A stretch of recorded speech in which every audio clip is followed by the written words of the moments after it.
បាទសួស្តីបងប្អូនវីដេអូនេះខ្ញុំបង្ហាញបងប្អូនអំពីរបៀបក្នុងការដាក់ប៊ូតុង follow នៅលើ account Facebook របស់យើងវាចេញជាទម្រង់បែបនេះនៅពេលដែលគេ visit account យើងគឺឃើញប៊ូតុង follow មួយនៅកន្លែងនេះហើយចំនួនអ្នកដែលបាន follow យើងហ្នឹងគឺនៅកន្លែងនេះមានទម្រង់បែបហ្នឹងដើម្បីដាក់គឺងាយទេបងប្អូនមើលតាមប៊ិចដែលខ្ញុំរេនេះមកណាដំបូងយើងចូល Facebook អញ្ចឹងមកបន្ទាប់មកចូលទៅកាន់ profile របស់យើងមកបន្ទាប់ពីចូលមកកាន់ profile ហើយបងប្អូនរកមើលឆ្នុច3ផ្នែកខាងលើនេះតាមទូរស័ព្ទនីមួយៗអាចមានទម្រង់ខុសគ្នាអញ្ចឹងបងប្អូនរកមើលឆ្នុច3បែបហ្នឹងមកហើយចុចលើឆ្នុច3ហ្នឹងមកបន្ទាប់មកបងប្អូនសម្លឹងទៅលើប៊ូតុងចំនួន2គឺប៊ូតុង follow setting នៅខាងលើនេះហើយនិងប៊ូតុង turn on professional mode នេះ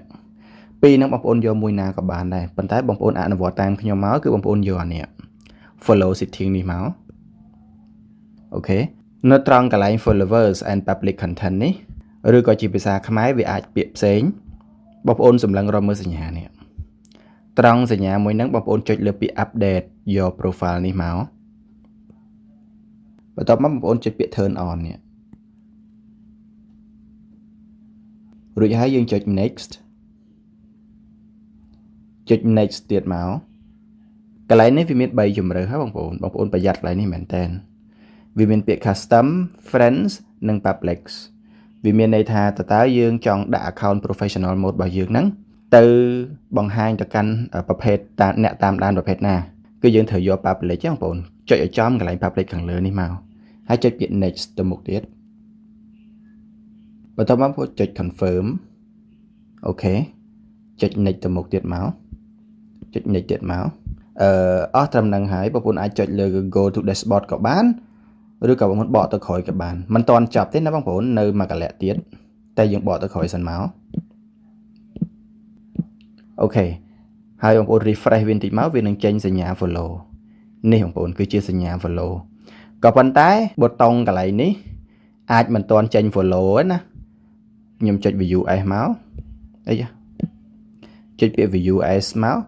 ជួនកាលប៊ូតុងកន្លែងនេះវាអត់តាន់ចេញ follow បែបហ្នឹងទេបងប្អូនត្រូវពិនិត្យមួយចំណុចទៀតដើម្បីពិនិត្យបងប្អូនបកមកក្រោយវិញមកគឺបងប្អូនចុចលើឆ្នូត3នេះចុចលើឆ្នូត3ហើយចុចលើ setting and privacy នេះមកបន្ទាប់មកចុចលើ setting នេះមកអូខេហើយ scroll ទៅខាងក្រោមបងប្អូនរកមើលពាក្យថា how people find and contact you គឺសញ្ញានេះសញ្ញាមនុស្សហើយដាក់ប៊ូតុង search នេះបងប្អូនចុចឡើងនឹងមកអូខេបងប្អូនត្រូវពិនិត្យត្រង់ចំណុចមួយគឺគេដាក់ថា your friends ហើយកន្លែងនេះគេដាក់ថា who can send you friend request បងប្អូនត្រូវចុចកន្លែងហ្នឹងហើយមកពិនិត្យ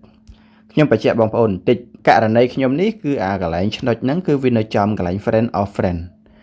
អាហ្នឹងគឺត្រឹមត្រូវណាប៉ុន្តែករណីបងប្អូនខ្លះ account បងប្អូនគឺចេញឡើងនេះ